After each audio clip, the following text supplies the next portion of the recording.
Hello বন্ধুরা, আমরা আশা করি আপনারা সকালে ভালো আছেন। আমি আরএস। আজকে 12ই আগস্ট।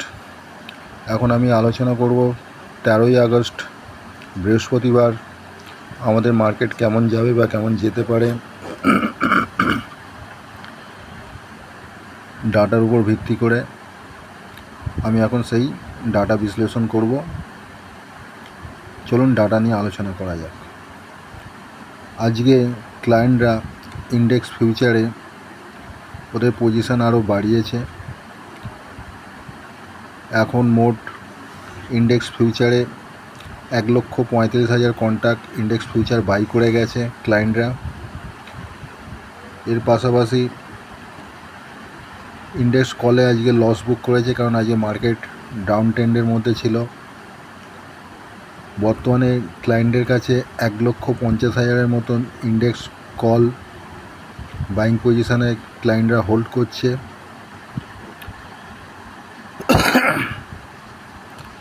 আজকে কিছু পুট সেল আরও বাড়িয়ে গেছে ক্লায়েন্টরা। বর্তমানে ক্লায়েন্টের কাছে 5,75,000 কন্ট্রাক্ট ইন্ডেক্স পুট শর্ট পজিশানে রয়েছে।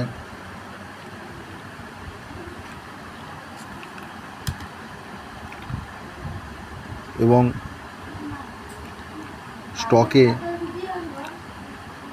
স্টক ফিউচারে 100% সেলার হচ্ছে ডিআইরা।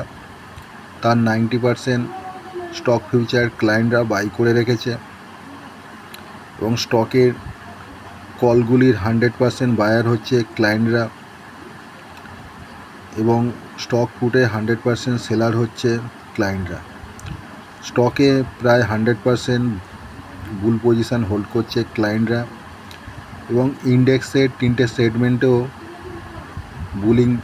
বুল পজিশান হোল্ড করছে, বাইং করে রেখেছে ক্লায়েন্টরা। এফআইআইরা ইন্ডেক্স ফিউচারে 1,65,000 কন্ট্রাক্ট সেল করে রেখেছে।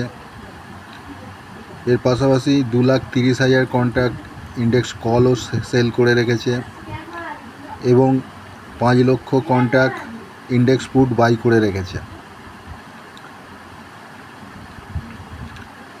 স্টকের মধ্যে একমাত্র স্টক ফিউচার এফআইআইরা 6,25,000 কন্ট্রাক্ট বাইং পজিশানে হোল্ড করছে। এবং স্টক কল সেল করে রেখেছে এবং স্টক পুটও বাই করে রেখেছে। স্টকের 3টে সেগমেন্টের মধ্যে একমাত্র ফিউচার বাইং আছে, কল সেল পুট বাই। দুটোতে বিয়ারিশ, একটাতে বুলিশ। আর ইন্ডেক্সের 3টে সেগমেন্টেই এফআইআইরা বিয়ারিশ পজিশান হোল্ড করছে। Future sell, call sell, put by.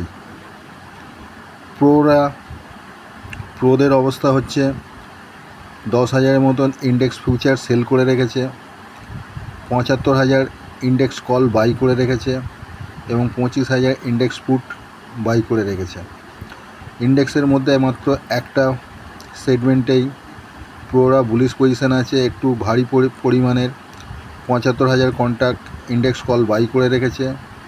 এবং ফিউচার 10,000 আর 25,000 পুট মিলে ধরুন 35,000, এই দুটো পোর্শানে ইন্ডেক্সে প্রোরা বিয়ারিশ পজিশান হোল্ড করছে।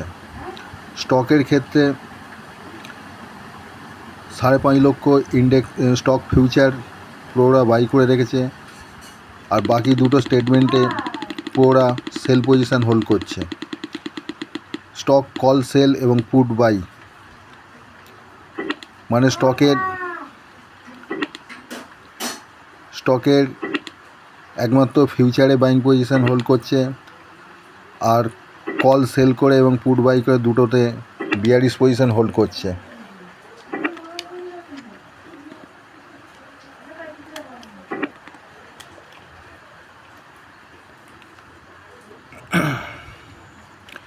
ডিআইরা স্টকে 100% বিয়ারিশ পজিশান হোল্ড করছে।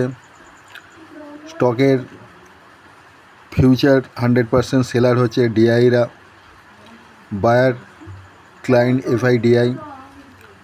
স্টকের 100% কল বায়ার হচ্ছে ক্লায়েন্টরা, সেলার হচ্ছে এফআইডিআই প্রো। স্টক পুটের 100% সেলার হচ্ছে ক্লায়েন্টরা, বায়ার হচ্ছে FIDI প্রো। আর ইন্ডেক্সে সামান্য পরিমাণে ফিউচার বাই করেছে এবং সামান্য পরিমাণে কল বাই করেছে। দুটোকে অ্যাড করলে যা হবে সেই পরিমাণে পুটও বাই করে রেখেছে ডিআইরা। মানে ইন্ডেক্সে পুরো হেজ করে গেছে, আর স্টকে তো 100% সেলার ডিআইরা। এই হচ্ছে ডাটার অবস্থা। তবে আমি আগের দিনের ভিডিওতে বলেইছিলাম যে আজকে মার্কেট পড়লে সাপোর্ট করার কেউ নেই, কারণ প্রোরা একেবারে খালি অবস্থায় গিয়েছিল, প্রোদের কোনো পজিশন খুব একটা ছিল না, তাই প্রোরা সাপোর্ট করেনি। লাস্ট 1.5-2 ঘন্টায় মার্কেটের মধ্যে যে মুভমেন্ট এসেছিল এটা প্রোদের কারণেই এসেছিল। প্রোরা নিচের লেভেলে বাইং করেছে। আজকে 75,000 ইন্ডেক্স কল বাই করেছে, তাই মার্কেটকে টেনে একটু উপরে লেভেলে নিয়ে গিয়ে ক্লোজ করেছে। কালকে মার্কেটে মুভমেন্ট থাকবে, কারণ প্রোদের বাইং পজিশন রয়েছে কল সাইড ইন্ডেক্স কলে, তাই মার্কেটকে অত সহজে প্রোরা পড়তে দেবে না।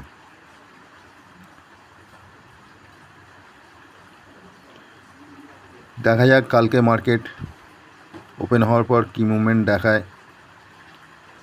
আশা করছি কালকে পজিটিভ মুভমেন্ট থাকবে, কারণ প্রোদের বাইং পজিশন রয়েছে, প্রোরা মার্কেটকে কন্ট্রোল করবে। আজকের ডাটা এই পর্যন্তই। এর পাশাপাশি আমি আমার প্রতিটা ভিডিওতে যেমনটা বলে থাকি, আমি কোনো সেবি রেজিস্টার নই, তাই দয়া করে আমি আমার এই ভিডিওর মধ্যে দিয়ে যে সমস্ত বক্তব্য আলোচনা করি বা যে লেভেল নিয়ে আলোচনা করি তার উপর ভিত্তি করে আপনারা কোনো ট্রেড নেবেন না। সবচেয়ে ভালো হয় ট্রেড নেওয়ার আগে একজন সার্টিফাইড সেবি রেজিস্টার অ্যানালিস্টের কাছে আলোচনা পরামর্শ করে নিয়ে তারপর ট্রেড নেবেন।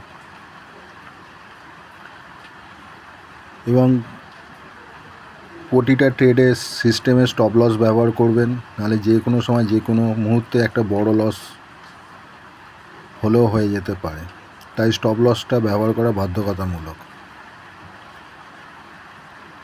ভালো থাকবেন, ধন্যবাদ, জয় হিন্দ, বন্দে মাতরম।